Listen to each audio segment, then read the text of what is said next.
Welcome to episode 3 of tutorial Python tutorial. And in this episode we will be learning about or discussing about data types. So I won't be discussing every function or every method or everything about each data type in Python. I'll be just giving you a rough sketch, and we will discuss a lot more in the upcoming videos. So the first data type is string.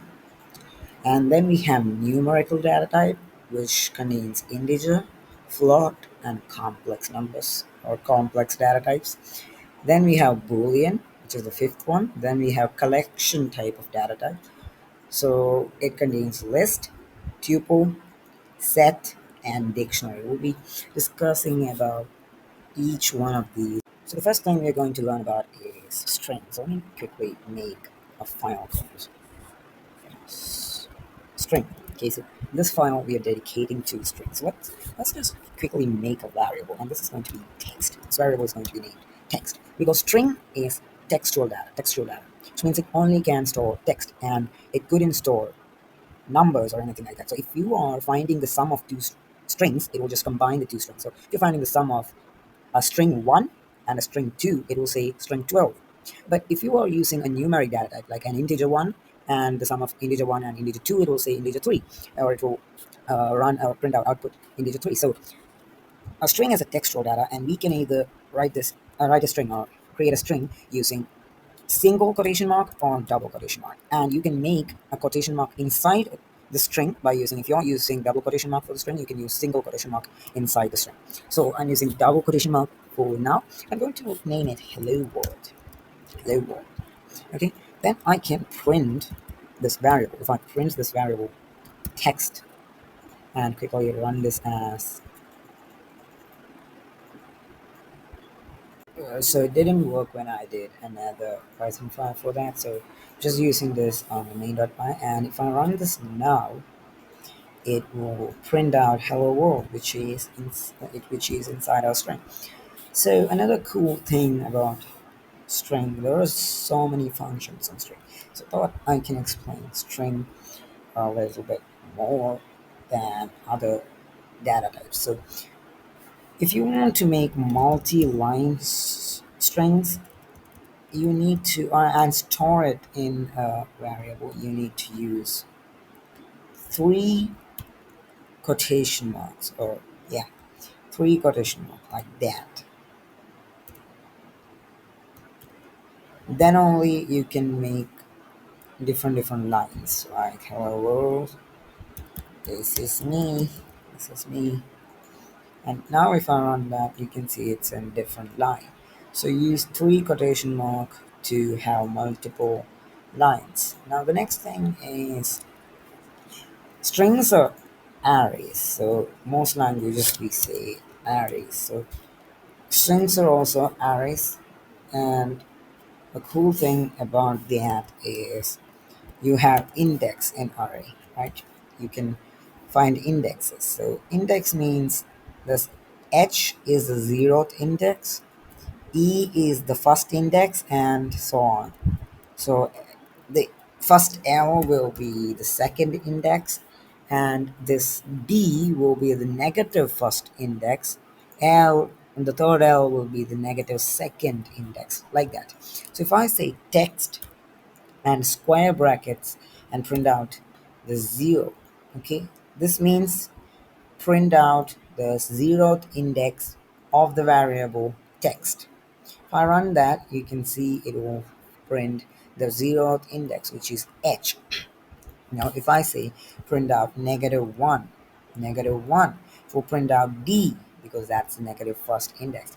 Now, if I say 1, 2, 3, 4, 5, sixth index, if I say sixth index, it will print W. It is the sixth index of the string. So that is index, using index. Now you can loop through or a string using for loops. So we haven't done a loop video yet, but I'm just saying for I in the variable text. Then the column represents then. I'm going to print I. So what this do is it finds every character I, and it will print it until every I is finished. So as you can see, it prints HELLO space WORD in vertical manner. So that's how you can loop through a string. Now you can also find the length of a string by a method called len and the name of the string or the list or the data type that you want to find the length of. So len of text is 11 letters. So that's 1, 2, 3, 4, 5, 6, 7, 8, 9, 10, and a space over here. So that's 11 letters. So it's at 11. That's how you can find the length of a string. Then you can check if there is a string. So like for print print world print world in text. So this, as you can see, is a boolean. A boolean means that is our fifth data type. A boolean can only output a boolean can only output two values or two outputs, that is true or false. And also remember, while writing true or false in Python, use capital T and capital F. So this is an example of a boolean word in text. So word in hello world, sorry, world in hello world. So there is world in hello world, so it will output true. So this is an example of boolean. But instead of world, if I run world, it will say true. But instead of world, if I said subscribers, it says false because in the string hello world there is no word known as hello. Sorry, known as word that is subscribers, that is equal to subscribers. Now you can also use not in. So you can use in and not in. This can be used while doing if statements and all, and it is true because subscribers are not in hello world. So that's boolean. Let me quickly put that into a comment. Next thing is you can slice a string. This is done using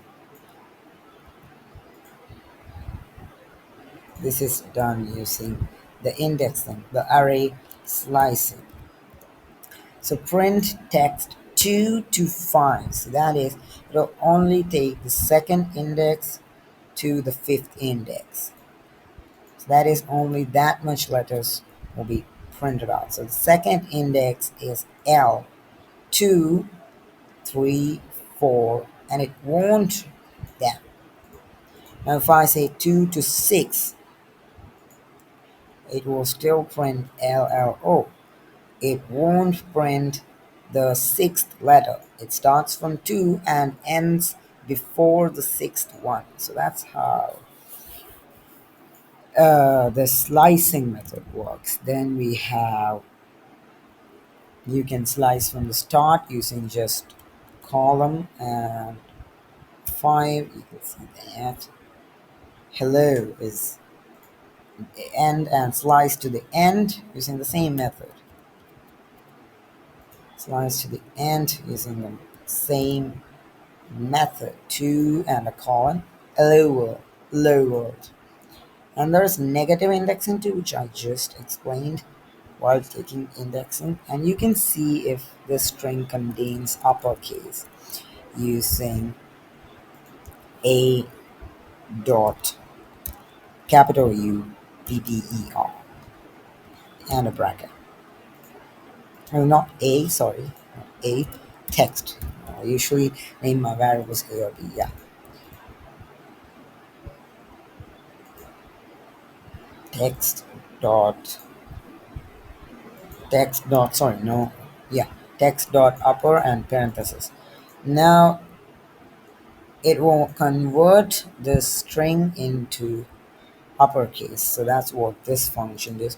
And there are a lot of cool features in this string. So there is uppercase, lowercase, remove white space, and everything like that. You can see that on W3 School's website or any other thing. I'll make a video, separate video on that some other time. So this is text. Now let's see numerical things, numerical data types. So for example, integer.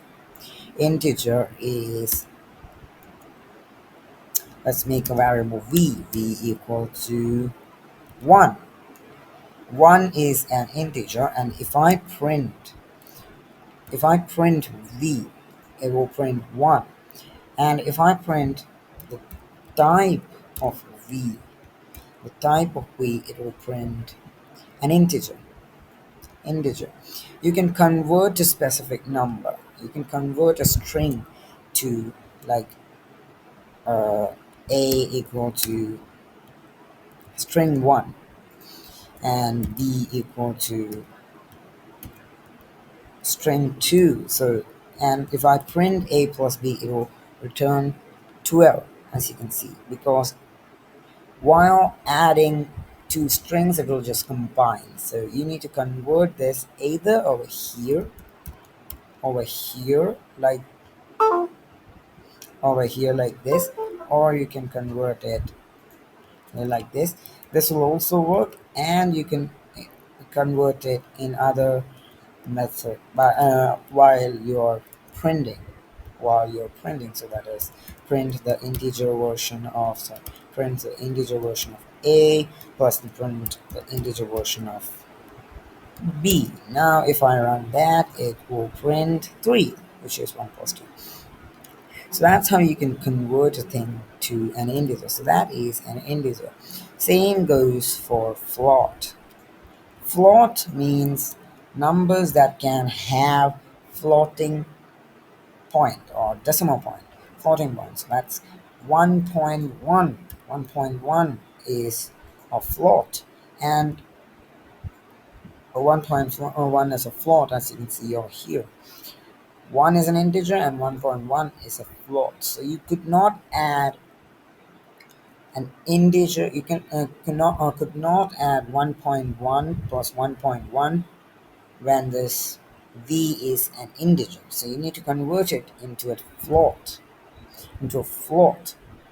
if you want to add with decimal points, or do any operations with decimal points. Next is complex numbers. Complex numbers, the unit of complex numbers in Python. Complex numbers number is j in Python. So that is 4t plus 4j. So this is a complex number. And I can print the type of this. I can print the type of j. So I can of v, which is a complex number. And now, as you can see, it prints out complex. That's how you can see if a thing is complex or not. Or you can create a complex number or a complex data type. You can also convert a thing to complex by doing the same as you do for float and integers. Next is a list. We already learned about Boolean. So next is a list. A list is an array. So you can create a list using square brackets. So list equal to, and use square brackets, and you can have anything from apple to banana to cherry to what else could we have? Mm, to one. You can also have one if you want. One. It's it can hold any type of data type. So one plus 8J or 13.8497. It can hold any type of data type. And it is also duplicatable. So you can duplicate a list. So that's like list 2 equal to, sorry, equal to list dot copy. So this will copy the list one. Okay, that's how you can copy the list. You can also mute the list. It's mutable. List is mutable. You can and you can change things in a list. So a list is immutable. You can change things. You can add things. You can remove things. You can add things using append. List dot append. You can clear the entire list, and there's a whole useful things or methods in while using list, like list dot append.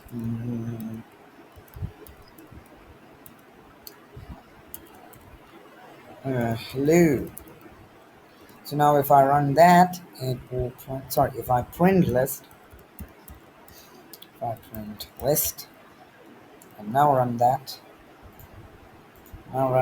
you can see apple, banana, cherry, one, the complex number, and hello. So that's how it printed that. So that is list. You can it's also an array, so you can also have index. So the first index of list is banana, the zeroth index is apple, like that. Same as for string. Mm, then we have tuple. So a tuple is a way in which you can store multiple items in a variable. So you create a tuple just like a variable with this, and it can have anything. And it's also ordered, and it is unchangeable, which means you cannot add anything, or it does not allow duplicates. So it does allow duplicates, sorry. Sets does not allow duplicates, and tuples and lists do allow duplicates. And you can also find the length of duplicates and everything like that. It's the exact same from list. So that is tuple. Then we have set. Set is a bit more interesting one because it is unchangeable, and sorry, it is changeable, but it does not allow duplicates. It does not allow duplicates. So if you're making a set using curly brackets, it does not allow duplicate. If you enter a duplicate, it automatically deletes it from the set. And you can also do cool stuff with this set methods of sets. So there's lot of methods you can use with sets in Python. Like you can add a thing using add. You can find the difference, which will return a set containing the difference between two or more sets. You can use intersection, which is ampersand. Ampersand, which returns a set that is the intersection of two other sets. There is subset and all sort of things that you can see over here in the W3 page. So these are the things you can do with a set. So if I make a set to equal to something else, for example, one cherry, blue, and I find the difference between set 1 and set 2. So I'm going to print set intersection set 2. It will say cherry because cherry is the only one that is in both the sets. You can also do that by set ampersand, sorry, ampersand and set 2. If I run that also, it will give you the same answer. Then there is difference, that is minus, and if you do that, it will say apple and banana are the different things in set 1 of set 2. So if you're doing like set 2 and set 1, it will say 1 and hello. Not set 1, set. It will say 1 and hello. And it's also not ordered, it is unordered. So that's another cool thing about sets in Python. So next thing is a dictionary. So I can create a dictionary using curly brackets, and it can contain a key, and you can assign a value to that key. So it can have multiple of these sets. It is used for mapping, and there are cool functions you can do with this. Dictionaries are used to store data in like key to value method. So if I was to if I was to print, sorry,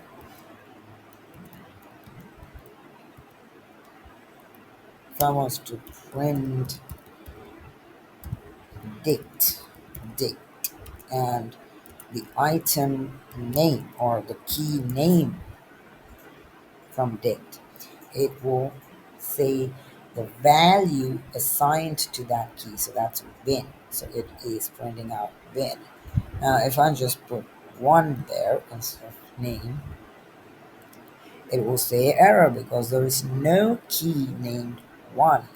If I say age, age, which is inside of that, it will say 13 because we have the value of age, key age in the dictionary is 13. So that's how dictionary items in dictionary works. So it's unchangeable, duplicates are not allowed, and things like that. You can also find the length of the dictionary, and uh, you can make a dictionary with a constructor, dict, that. You can do this with anything. Like if you make a string hello, hello, and you can make a list of this, and if you print the list, if you print the list, if you print the list, you can see it will print out each letter. It will make a variable of each with each letter from that string. So that's how constructing a list or constructing a dictionary or constructing a set. You can do that with anything, literally anything. So that's how dicts work. Dicts work, and there are cool things that you can do with dicts, like get values and get keys and things like that, which I'll be explaining in another video because I don't want this video to go too far off, like 30 minutes video. I just want this to be a short video. So that's it for data types in Python. Hope you understood this and hope you learned something new. Thank you. Have a nice day.